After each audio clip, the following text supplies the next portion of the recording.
News voice, जो हर खबर से आपको कराए रूबरू। बात चाहे प्रधानमंत्री नरेंद्र मोदी के जन्मदिन की हो या उनके मन की बात कार्यक्रम की, या फिर किसी भी आम या खास आयोजन में शिरकत करने पहुंचे हों, लेकिन हरियाणा के सहकारिता मंत्री डॉक्टर बनवारी लाल अपने हलके के लोगों से ये पूछना कभी नहीं भूलते कि इलाके में अगर कोई काम या समस्या हो तो उन्हें बताएं। और यही वजह है कि डॉक्टर बनवारी लाल की लोकप्रियता दिनों दिन बढ़ती ही जा रही है। इसी कड़ी में उन्होंने आज बावल विधानसभा के अंतिम छोर पर स्थित पनवाड़ गांव में पहुंच हीरालाल के निवास पर कार्यकर्ताओं के साथ प्रधानमंत्री मोदी के मन की बात सुनी।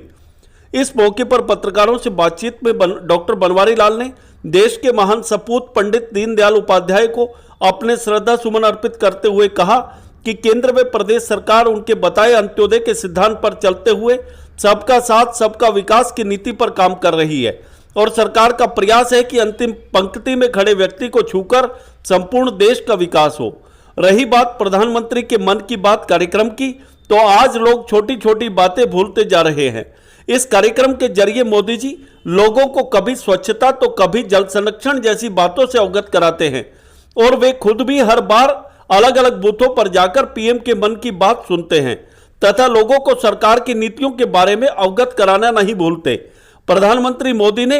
इस कार्यक्रम के दौरान देश के लोगों से चीता को लेकर विशेष चर्चा की और लोगों में भी चीतों को देखने की भारी उत्सुकता दिखाई दी। वहीं पिछले 4 दिनों से लगातार हुई भारी बारिश में बाजरा की फसल को हुए नुकसान पर डॉक्टर बनवारी लाल ने कहा कि बारिश तो कुदरती प्रक्रिया है, सरकार ने पहले भी किसानों की भरपाई की है और अब मुख्यमंत्री मनोहर लाल ने स्पेशल गिरदावरी के आदेश दे दिए हैं। वहीं मैंने भी अधिकारियों को तुरंत गिरदावरी कराने के निर्देश दिए हैं ताकि किसानों को उचित मुआवजा दिया जा सके। इस दौरान डॉक्टर बनवारी लाल ने प्रधानमंत्री मोदी के जन्म दिवस के उपलक्ष्य में देश भर में मनाए जा रहे सेवा पखवाड़े के दौरान न केवल पौधारोपण कर प्रधानमंत्री की दीर्घायु की कामना की, बल्कि हर घर नल से जल योजना के तहत जल संरक्षण का संदेश देते हुए घरों में नल पर टूटी लगवाकर ग्रामीणों को जल संरक्षण का संदेश भी दिया तथा युवा शक्ति को सेवा पखवाड़े में भागीदार बनाया। इस दौरान मंडल अध्यक्ष अमरजीत सिंह, हीरालाल पनवाड़, बावल नगर पालिका के उप प्रधान अर्जुन चौकन सहित काफी संख्या में पार्टी कार्यकर्ता मौजूद रहे। रेवाड़ी से न्यूज वॉइस के लिए संजय कौशिक के साथ अजय सागर अत्री की रिपोर्ट। मन की बात सुनिए मोदी जी की, क्या कहेंगे आज? आज जिस तरह से देश के यशस्वी प्रधानमंत्री हर महीने आखिरी इतवार को मन की बात करते हैं और बहुत से पहलुओं को वो टच करते हैं, तो आज भी उन्होंने सबसे पहले तो देश के अंदर जो चीता लेके आए हैं उनके बारे में भी चर्चा की और उन्होंने कहा कि लोगों में बड़ी उत्सुकता है और लोगों ने यहाँ तक कहा कि भाई हमें इनको देखने का मौका कब मिलेगा। तो माननीय प्रधानमंत्री जी ने कहा कि अभी तो हम इस पर एक टास्क फोर्स बनाएंगे और वो देखेंगे इनका क्या व्यवहार है, क्या ये इस हमारे देश के वातावरण में फिट बैठ भी रहे हैं और उसके बाद कोई फैसला लिया जाएगा कि लोगों के देखने के लिए अलाउ किया जाए या नहीं किया जाए। इसी तरह उन्होंने दिव्यांगों पर भी बात की कि जो पंडित दीनदयाल उपाध्याय जी की भी जयंती आज है, तो उनका जो एकात्म मानववाद और जो अंत्योदय का जो एक सिद्धांत था उस पर चलते हुए उन्होंने कहा कि हर इंसान एक है और सबको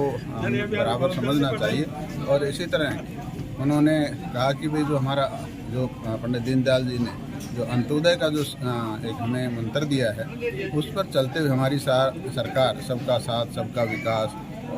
के सिद्धांत पर काम कर रही है और समाज के जो अंतिम पंक्ति में जो आदमी खड़ा है, जो गरीब से गरीब आदमी है, उसको हमारी जो सुविधाएं, हमारे जो लाभ हैं सरकार के, वो उन तक पहुँचे। इसका प्रयास हम कर रहे हैं ताकि हर आदमी समाज के अंदर बराबरी के उस पर आ सके। लोकसभा सुने लोग उनकी मन की बात, क्या विशेषता है इस बात के अंदर? देखो, जो हमारी छोटी छोटी बातें जो हम भूलते जा रहे हैं, ट्रेडिशनल जो हमारी परंपराएं हैं उनको बारे में मोदी जी अवगत कराते हैं। कभी वो स्वच्छता के ऊपर बात करते हैं, तो स्वच्छता भी हमारे जीवन का एक अहम हिस्सा है, क्योंकि सफाई अगर हम नहीं रखेंगे तो हम बीमार पड़ेंगे और बीमार पड़ेंगे तो जो हमारी अर्थव्यवस्था है उसके ऊपर असर पड़ता है। इसी तरह उन्होंने जल बचाने के लिए बात किया कि जल हमारा जीवन है और जल को हमें बचाना चाहिए और उसी के तहत जो पखवाड़ा जो मनाया जा रहा है, सेवा पखवाड़ा, माननीय प्रधानमंत्री नरेंद्र मोदी जी के जन्मदिन का जो 17 सितंबर से 2 अक्टूबर तक जो पखवाड़ा मनाया जा रहा है, उसके अंदर भी बहुत सी जो सेवा के काम हैं, चाहे वो स्वास्थ्य कैंप हो, चाहे आपका ब्लड डोनेशन कैंप हो, चाहे वो प्लांटेशन हो, चाहे वो स्वच्छता का अभियान हो, चाहे जल बचाने के लिए ठूठी हर बूथ के ऊपर 5 टूटियाँ लगाने का काम हो, ये सारे काम चल रहे हैं। तो आज इस बूथ के ऊपर भी हमने पौधे भी लगाए हैं, 5 पौधे भी लगाए हैं और अभी 5 टूटी भी लगाएंगे और हमने मन की बात भी सुनी है। तो आज उसी सेवा पखवाड़े के तहत ये प्रोग्राम चल रहा है। पनवाड़ में हर महीने अलग अलग बूथ पर ये बातें सुनते हैं। अब की बार इस पे सुनी, अगली बार किसी और गांव में सुनेंगे, ताकि इसकी महत्वता लोगों को पता लगे। जब हम आते हैं बीच में तो गांव के लोग भी सुनते हैं, अदरवाइज शायद हो सकता ना सुने, लेकिन जब हम यहाँ आते हैं तो हर लोग यहाँ इकट्ठा होकर माननीय प्रधानमंत्री जी की मन की बात को सुनते हैं। और जब वो मन की बात सुनते हैं तो जो प्रधानमंत्री जी के विचार हैं, उन विचारों पर काम भी करते हैं, उनको फॉलो भी करते हैं। कहीं जो है गल चुका है, पानी इतना बरसा है, तो क्या इसके लिए सरकार कोई बरसात तो ये तो नेचुरल कैलेमिटीज़ हैं, इसको तो आप भी नहीं रोक सकते, मैं भी नहीं रोक सकता। लेकिन हमारी सरकार ने, मैंने पहले भी कहा कि जब भी कभी फसल का नुकसान हुआ है, किसान को नुकसान हुआ है, तो उसकी भरपाई की है। और इसमें भी कल आपने भी सुना होगा, माननीय मुख्यमंत्री जी ने स्पेशल गिरदावरी के आदेश कर दिए हैं। और सुबह मैंने भी अधिकारियों से बात की है कि हमारे यहाँ जो नुकसान हो उसकी गिरदावरी की जाए और किसानों को उचित मुआवजा दिया जाए।